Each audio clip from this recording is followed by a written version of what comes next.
Hello students, welcome to my channel mind your exam.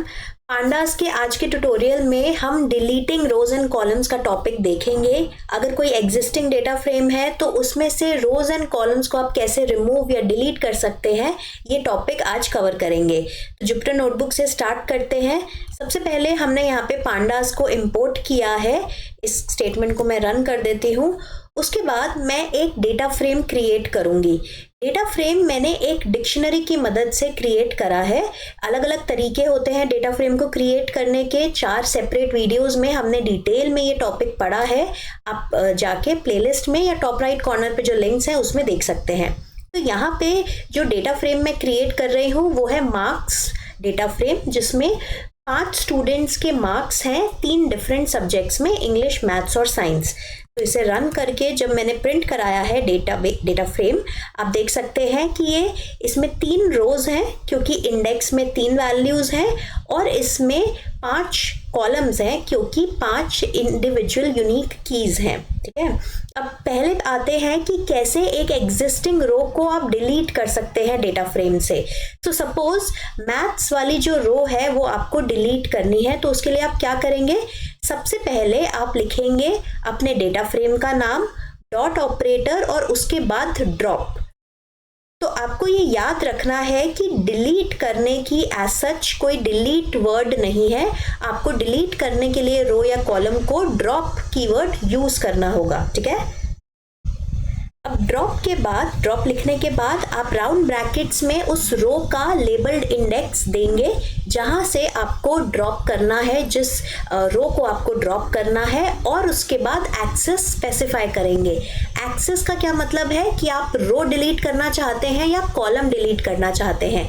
तो although bye default access की value 0 ही होती है। Access equal to 0 मतलब रोज आप डिलीट करना चाह रहे हैं। तो जब आप रो को डिलीट कर रहे हैं, अगर आप ये एक्सेस वाला आर्ग्यूमेंट स्किप भी करें तो चलेगा, क्योंकि by default axis equal to 0 पे ही डेटा फ्रेम डिलीटिंग का काम करता है। लेकिन कॉलम्स के केस में आप इस आर्ग्यूमेंट को स्किप नहीं कर सकते। तो बेटर है, अच्छी कोडिंग प्रैक्टिस है कि जब आप रो भी कोई डिलीट कर रहे हैं तो यहाँ पे कॉमा करके एक्सेस इक्वल टू 0 आप स्पेसिफाई करें। तो जब आपने ये कमांड लिख दी है, अब मॉडिफाइड जो भी आपका डेटा फ्रेम है, आप उसमें चेंजेस सेव करा के अपडेट करना चाहते हो, तो ड्रॉप के बाद आपको इसे ओरिजिनल डेटा फ्रेम में असाइन करना है। तो ये आपने कमांड लिखी। जो भी इस कमांड के बाद डेटा फ्रेम में मॉडिफिकेशन हुई, जो डिलीट हुई रो, जो उसके बाद नया डेटा फ्रेम बन के आया, वो फिर से आप पुराने वाले डेटा फ्रेम में ओवरराइट कर रहे हैं। तो यहाँ पे मैंने मैथ्स वाली रो को ड्रॉप किया है या डिलीट किया है, और अब क्योंकि मैंने मार्क्स वाले डेटा फ्रेम को ही अपडेट कर दिया, वापस से असाइन कर दिया उसी वेरिएबल को, तो आप यहाँ पे देख सकते हैं जब मैं यहाँ पे प्रिंट करा रही हूँ डेटा फ्रेम मार्क्स, तो यहाँ पे मैथ्स वाली रो मिसिंग है। अब सपोज कोई ऐसी रो आप डिलीट करने का ट्राई करें जो ऑलरेडी डेटा फ्रेम में नहीं है। जैसे अब ये जो हमारा डेटा फ्रेम अपडेट होके आया है, इसमें मैथ्स नाम की कोई रो नहीं है। तो अगर आप इसमें दोबारा ये कमांड रन करेंगे कि मैथ्स वाले रो को ड्रॉप कर दो, तो ये आपको की एरर देगा। की एरर का क्या मतलब है कि जो रो आप डिलीट करना चाह रहे हो वो इस एक्सेस में है ही नहीं। तो या तो आपने एक्सेस गलत दी है या आपने रो का नाम गलत दिया है। ठीक है, तो ये आपको ध्यान में रखना है कि एग्जिस्टिंग रो को ही आप डिलीट कर सकते हो उसका सही नाम देके। अब एक डेटा फ्रेम इसको अपडेट करते हैं। मार्क्स 1 नाम का मैंने एक डेटा फ्रेम बनाया है जिसमें मैं 2 रोज सेम बना रही हूँ मैथ्स नाम की। ठीक है, तो मैंने 3 डिफरेंट सब्जेक्ट्स की जगह इंग्लिश और मैथ्स सब्जेक्ट लिए हैं और मैथ्स की 2 डिफरेंट रोज बनाई हैं। अगर आप दोनों रोज में सेम वैल्यू लिख देंगे तो सिंगल ही रो आएगी, इसलिए मैंने डिफरेंट वैल्यूज लिखी है।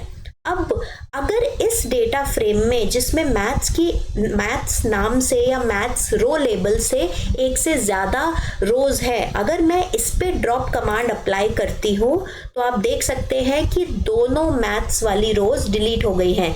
तो अगर आप एक ऐसी रो को डिलीट करने का अटेम्प्ट करते हो जो एक से ज़्यादा, मतलब जो रो लेबल एक से ज़्यादा बार अकर हो रहा है, तो उस रो लेबल की सारी रोज डिलीट हो जाएंगी। ठीक है, ओके अब अपना पुराना डेटा फ्रेम एक बार वापस से क्रिएट कर लेते हैं ताकि हम रो को डिलीट करने का एक लास्ट केस देख सके। अब अगर एक एक करके आपके पास बहुत सारी रोज हैं और आपको एक साथ एक से ज्यादा रोज डिलीट करनी है, एक एक करके नहीं बार बार एक एक रो डिलीट करनी, तो आप क्या कर सकते हैं, जो ड्रॉप फंक्शन है उसमें एक लिस्ट पास कर सकते हैं और उस लिस्ट में वो सारे रो लेबल्स होंगे जिन्हें आप डिलीट करना चाहते हैं। तो अगर इस वाले मेरे मार्क्स डेटा फ्रेम से मैं इंग्लिश और साइंस वाली रोज को डिलीट या ड्रॉप करना चाहती हूँ तो मैं यहाँ पे एक रो लेबल की जगह एक लिस्ट ऑफ रो लेबल्स पास करूंगी और एक्सेस इक्वल टू 0 लिखूंगी। ठीक है, तो आप देख रहे हैं कि यहाँ पे इंग्लिश और साइंस ड्रॉप हो गया है, सिर्फ एक रो बची है मैथ्स वाली। ओके, नेक्स्ट अपने टॉपिक पे आते हैं जो कि है deleting a column from a data frame. तो ओरिजिनल डेटा फ्रेम को वापस से एक बार क्रिएट कर लेते हैं। अब इसमें से हम कॉलम डिलीट करना चाह रहे हैं। कॉलम मतलब किसी एक स्टूडेंट का कंप्लीट डेटा हम डिलीट करना चाह रहे हैं।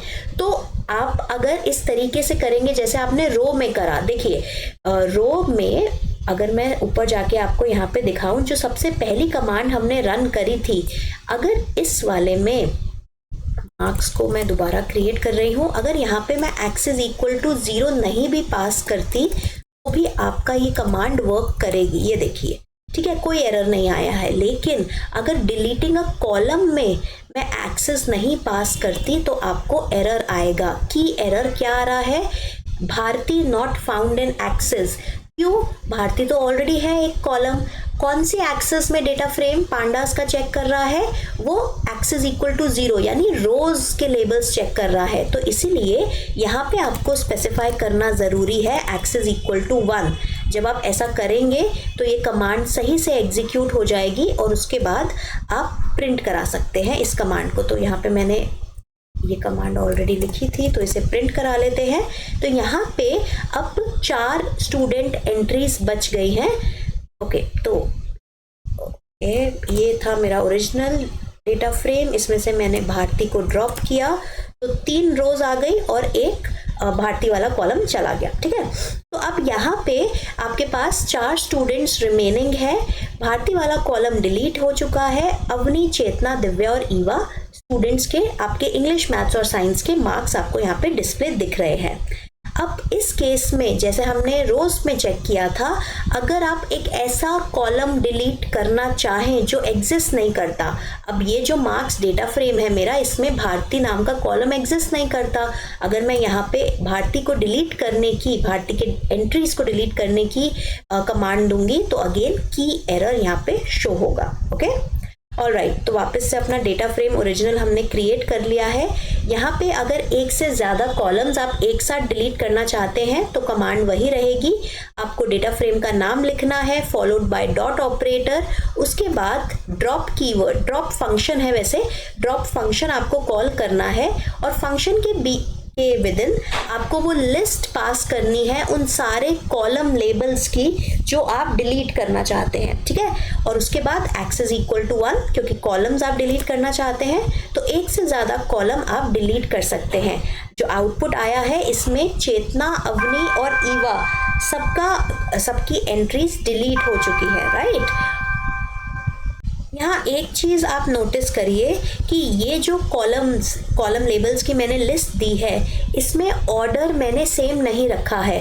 पहले अवनी, भारती, चेतना, दिव्या, ईवा इस ऑर्डर में डेटा फ्रेम में कॉलम्स थे। पहले मैंने चेतना वाले कॉलम का लेबल लिखा है, फिर मैंने फर्स्ट कॉलम का लेबल लिखा है और फिर लास्ट का।